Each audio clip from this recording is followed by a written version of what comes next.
حضرات السلام علیکم ورحمۃ اللہ وبرکاتہ۔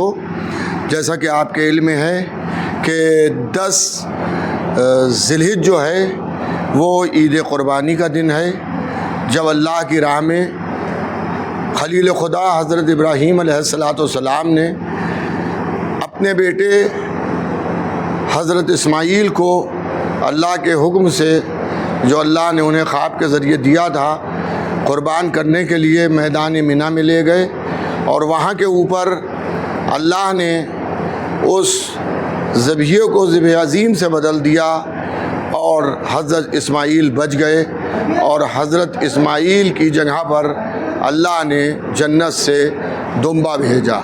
اس دمبے کے لیے یہ بھی ملتا ہے کہ یہ دمبا جو ہے وہ وہی دمبا تھا کہ جو جناب حابیل نے، حضرت آدم کے جو بیٹے تھے حابیل، انہوں نے اللہ کی راہ میں پیش کیا تھا اور اللہ نے اسے آسمان پر اٹھا لیا تھا۔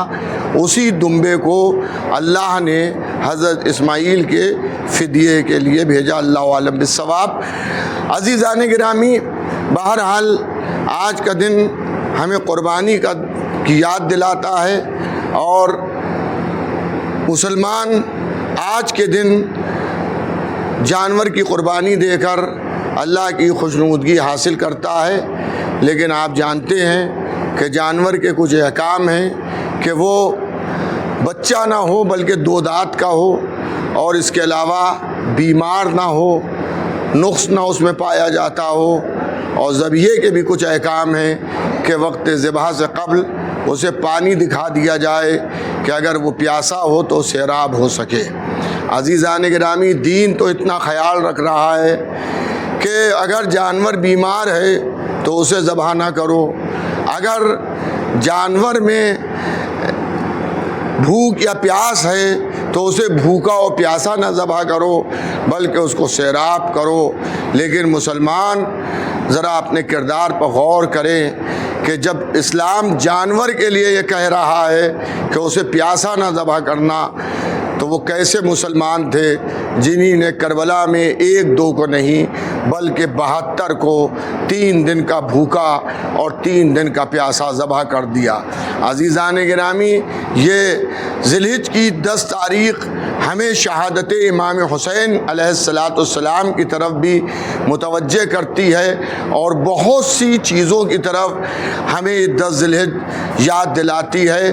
ظاہر ہے یہی وہ دن ہے کہ جس میں مسلمان حج بیت اللہ کی نیت سے خانہ کعبہ کا طواف کرنے کے لیے جاتا ہے، اور وہاں جہاں ارکان حج میں طواف خانہ کعبہ ہے وہیں حجر اسود کو چومنا بھی ہے۔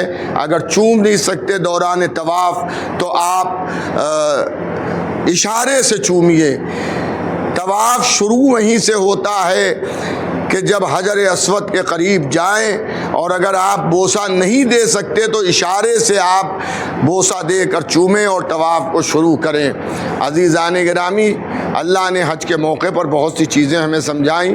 ایک طرف ایک پتھر کو چوما جا رہا ہے، دوسری طرف 3 پتھر ایسے بھی ہیں کہ جن پتھروں پر پتھر مارے جا رہے ہیں، جس میں ایک پتھر کے لیے کہا جاتا ہے، ایک پورا پلر کھڑا ہے، اس کے لیے کہا جاتا ہے شیطان بزرگ ہے، اور اس کے بعد پھر کہا جاتا ہے کہ یہ چھوٹا شیطان ہے، یہ منجلا شیطان ہے۔ اس صورتحال میں اللہ ہمیں یہ بھی بتا رہا ہے کہ ہر پتھر کو برابر نہ سمجھنا۔ 3 پتھر ایسے ہیں کہ جن کے اوپر پتھر مارے جا رہے ہیں، اور ایک پتھر اسی مکے میں ایسا ہے کہ جس پتھر کو چوما جا رہا ہے۔ عزیزان گرامی، برادران ایمانی، محبان اہل بیت پیغمبر، آپ ذرا غور کیجئے، اور میں پورے عالم اسلام کو دعوت دیتا ہوں کہ اس جملے پر غور و فکر کرے کہ 3 پتھروں پر پتھر مارے جا رہے ہیں، ایک پتھر کو چوما جا رہا ہے۔ اس کا مطلب یہ ہے کہ ہر پتھر پتھر قابل احترام نہیں ہے، لیکن جو پتھر اللہ کی طرف منسوب ہو جائے وہ قابل احترام ہے۔ اسی طرح سے ہر مسلمان برابر نہیں ہے، ہر تابعی برابر نہیں ہے، ہر تبع تابعی برابر نہیں ہے، ہر صحابی برابر نہیں ہے، اور پھر اہل بیت کے برابر، محمد و آل محمد کے برابر نہ پہلے کوئی تھا، نہ آج کوئی ہے، نہ آنے والے زمانے میں کوئی آئے گا۔ تو آل محمد کا تقابل نہ کیجئے، یہ نہ کہیے کہ دور اول کے سب برابر تھے۔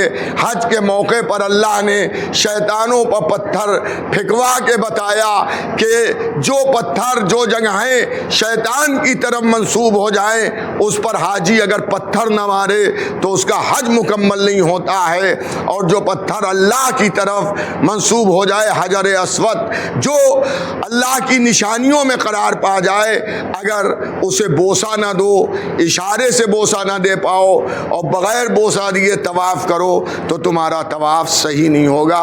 میں اس مختصر سے وقت میں اس سے زیادہ آپ کی خدمت میں کیا عرض کروں۔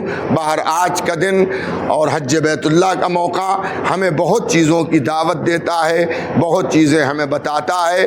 یہ بھی ایک عجیب بات ہے کہ ذی الحجہ عربی کیلنڈر کا آخری مہینہ ہے، اس کی 10 تاریخ کو جو ہے حضرت اسماعیل کو ذبح کرنے کے لیے حضرت ابراہیم نے منی میں لٹالا تھا، اور محرم جو عربی کیلنڈر کا پہلا مہینہ ہے اس کی 10 تاریخ کو سرکار سید الشہداء حضرت امام حسین علیہ السلام نے اللہ کی راہ میں اپنے گلے کو پیش کیا، اور شہادت عظمیٰ کا خطاب اس شہادت نے پایا۔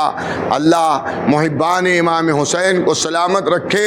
1 مہینے کے بعد بلکہ 20 دن کے بعد امام حسین السلام کی آمد ہوگی، اور حسین ابن علی کی عزاداری میں ہم شریک ہوں گے۔ اس کو بھی آپ یاد رکھیے گا۔ لوگ کہتے ہیں لباس کا غمی سے کیا تعلق، تو آپ سوال کیجیے گا پھر حج میں احرام کا، یہ بھی تو ایک لباس ہے، اس کا تعلق کیا؟ رنگ برنگا لباس کوئی نہیں پہنتا، ایک ہی لباس پہنتا ہے سفید کلر کا۔ تو جو بچ گیا اس کی یاد میں سفید لباس پہنا جاتا ہے، اور جو ذبح ہو گیا اس کی یاد میں ہم کالا لباس پہنتے ہیں۔ جو لوگ عزاداری میں خرچ ہونے والے رقوم کو اسراف کہتے ہیں، انہیں بھی حج بیت اللہ سے نصیحت لینا چاہیے ہے کہ لاکھوں کی تعداد میں مسلمان قربانی کرتا ہے اور اس کا گوشت ضائع بھی ہوتا ہے۔ منی کی پہاڑیوں پہ آپ جائیے تو آپ کو وہاں پر گوشت ایسا بھی جانور ملیں گے۔ جب میں گیا تھا تو اس وقت منی کی پہاڑی پر قربانی ہوتی تھی کہ جو اسراف ہوتا تھا، لیکن کیا کوئی یہ کہہ سکتا ہے کہ اس قربانی کو نہ کرائیے؟ اسی طرح سے امام حسین کے نام پر جو کچھ ہم خرچ کرتے ہیں وہ اسراف نہیں ہے، بلکہ اللہ رسول اور آل رسول کی خوشنودگی کا سبب ہے۔ بہرحال بہت سی چیزیں ہیں، اس مختصر سے وقت میں زیادہ کچھ نہیں عرض کیا جا سکتا ہے۔ اللہ ہم سب میں اخلاص پیدا کرے اور آل محمد کی محبت ہم سب کے دلوں میں دن دونی رات چوگنی کر دے۔